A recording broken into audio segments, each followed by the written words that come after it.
নমস্কার, the medical জার্নালে আপনাদের স্বাগত জানাই। আমার এই চ্যানেলের মাধ্যমে আপনারা জানতে পারবেন আপনার এলাকার বিভিন্ন ডায়াগনস্টিক হসপিটাল এবং বিভিন্ন পলিক্লিনিক সম্বন্ধে নানান তথ্য। আজকে আমরা চলে এসেছি নিউ কেয়ার ডায়াগনস্টিক সেন্টার, যেটা অবস্থিত মধ্যমগ্রাম 3 নম্বর প্ল্যাটফর্মের একদম পাশে। এদিকে সোদপুর রোড আর এদিকে 3 নম্বর প্ল্যাটফর্ম, তার একদম সামনেই আমি দাঁড়িয়ে আছি। আমার পিছনে দেখতে পাচ্ছেন নিউ কেয়ার ডায়াগনস্টিক সেন্টার। এবার আমরা ভিজিট করব নিউ কেয়ারের একদম ভিতরে, এবং এই ভিডিওর মাধ্যমে আপনারা জানতে পারবেন নিউ কেয়ারের বিভিন্ন তথ্য। এখানে ডক্টর কখন বসে, ওপিডি কখন হয়, আর এখানে কি কি হোম ভিজিট, হোম সার্ভিস আপনারা পাবেন। এছাড়াও এখানে কি কি ফেসিলিটি রয়েছে তার নানান তথ্য। চলুন সময় নষ্ট না করে আমরা ভেতরে যাই। ভিডিওটি ভালো লাগলে লাইক করুন, ইনফরমেটিভ মনে হলে শেয়ার করুন এবং সাথে থাকুন মেডিকেল জার্নালে।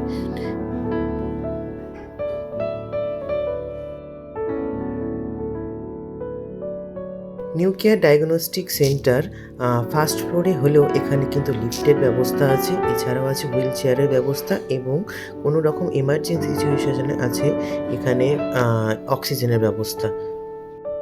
আমরা ঢুকে গেলাম নিউ কেয়ারের মেন গেট দিয়ে। ঢুকেই আপনার বাঁ দিকে পড়বে রিসেপশন এরিয়া, যার দুটো পার্ট, একটা পার্টের রিপোর্ট ডেলিভারি আর একটা পার্ট রিসেপশন।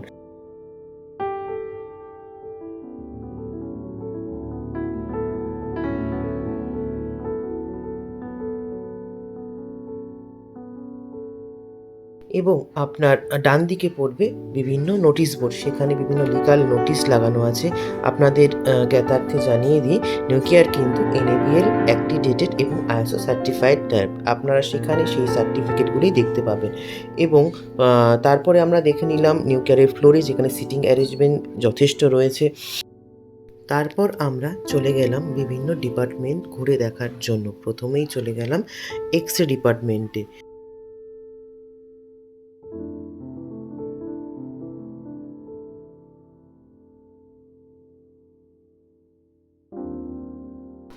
এবং এক্স-রে ডিপার্টমেন্টে গিয়ে দেখলাম এক্স-রে ডিপার্টমেন্ট একদম নিট অ্যান্ড ক্লিন, এবং ভীষণ আপডেটেড একটি এক্স-রে মেশিনে কিন্তু এখানে এক্স-রে করা হয়।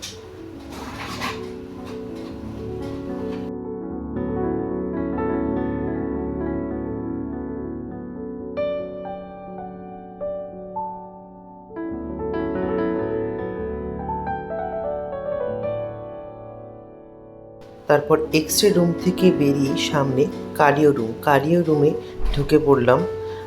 সেখানে ঢুকে দেখলাম এখানে একটি TMT মেশিন রয়েছে। এছাড়াও এখানে এই রুমেই হয় PFT, ECG, এই ধরনের কার্ডিয়াক রিলেটেড টেস্ট।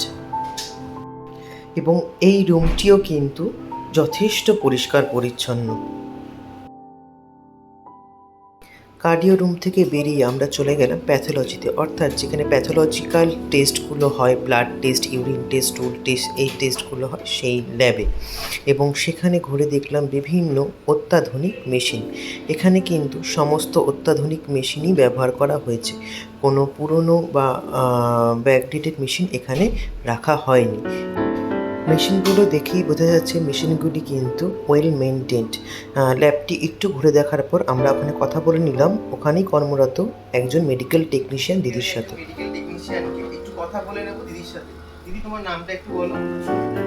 পঙ্কজ সরকার। আচ্ছা, এখানে কতদিন ধরে কাজ করছো তুমি? 3-4 বছর। 3-4 বছর। এখানে কখন টেস্ট শুরু হয়? এখানে সকাল 8টা থেকে রাত 9টা অবধি। সকাল 8টা থেকে রাত 9টা অবধি এখানে কন্টিনিউ মেডিকেল টেকনিশিয়ান প্রেজেন্ট আছে। তাহলে পেশেন্টরা যখনই এখানে ব্লাড দিক না কেন, তাহলে সেটা তুমি দিনের দিনই রিপোর্টটা পেয়ে যাবে। তাহলে আর চিন্তা না করে চলে আসুন, যখনই আপনার সময় হয় টেস্ট করতে চলে আসুন নিউ কেয়ার ডায়াগনস্টিক সেন্টারে।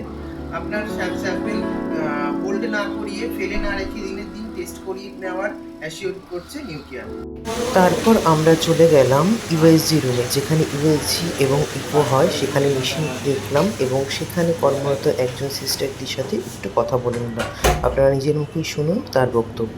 চলে এসেছি নিউ কেয়ার ডায়াগনস্টিক সেন্টারে USG রুমে। এখানে USG ইকো একসাথেই হয়। এই মেশিনে USG ইকো করা হয়। মেশিনটা দেখে তো একদম নতুনই আপডেটেড মেশিন মনে হচ্ছে। তাও আমরা শুনে নেবো আমাদের এই দিদির কাছ থেকে এই মেশিনের ব্যাপারে। দিদি, প্রথমে তোমার নামটা বলো। তুমি কতদিন ধরে এখানে কাজ করছো? প্রায় 5 বছর। 5 বছর। তা এই মেশিনটা কতদিন করছো? মেশিনের হয়নি, 1 বছর আচ্ছা, তাহলে এর আগে এখানে ইউএসজি কোন মেশিন? প্রায় 6-7 বছর ধরে ইউএসজি চলছে। অন্য একটা মেশিন ছিল, এই জিএরই অন্য একটা মেশিন ছিল, এটা আপডেটেড মেশিন এখানে নেওয়া হয়েছে। তাহলে আপনারা জানতেই পারলেন দিদির থেকে একদম আপডেটেড নতুন মেশিন, বেশি দিন পুরনো না, একদম এখানে ইউজ করা হচ্ছে। আপনারা চিন্তা না করে চলে আসুন নিউক্লিয়ার ডায়াগনস্টিক সেন্টারে ইউএসজি ইকো একটা ভালো মেশিনে করানোর জন্য। Thank you. তো এই ভিডিওর মাধ্যমে আপনারা অনেক কিছু জানতে পারলেন nuclear multi speciality clinic and diagnostic সেন্টারের মাধ্যমে। তো এই ভিডিওটাকে আর বড় না করে আমরা এখানেই শেষ করছি, কিন্তু খুব শিগগিরই আসতে চলেছে এই ভিডিওর পার্ট 2, সেখানে নিউক্লিয়ার সম্বন্ধে আরো কিছু তথ্য থাকবে। আর আমরা কথা বলে নেব সেই ভিডিওতে নিউক্লিয়ারের একজন আধিকারিকের সাথে, এবং তার থেকে আরো কিছু জানবো নিউক্লিয়ার সম্বন্ধে। আর এই ভিডিওটা ইনফরমেটিভ মনে হলে আপনি আপনাদের ফ্রেন্ডদের মাধ্যমে শেয়ার করতে পারেন, লাইক করে দিতে পারেন, এবং অবশ্যই পেজটাকে ফলো এবং সাবস্ক্রাইব করে দিন এই ধরনের ভিডিও ভবিষ্যতে আরো দেখার জন্য। Thank you.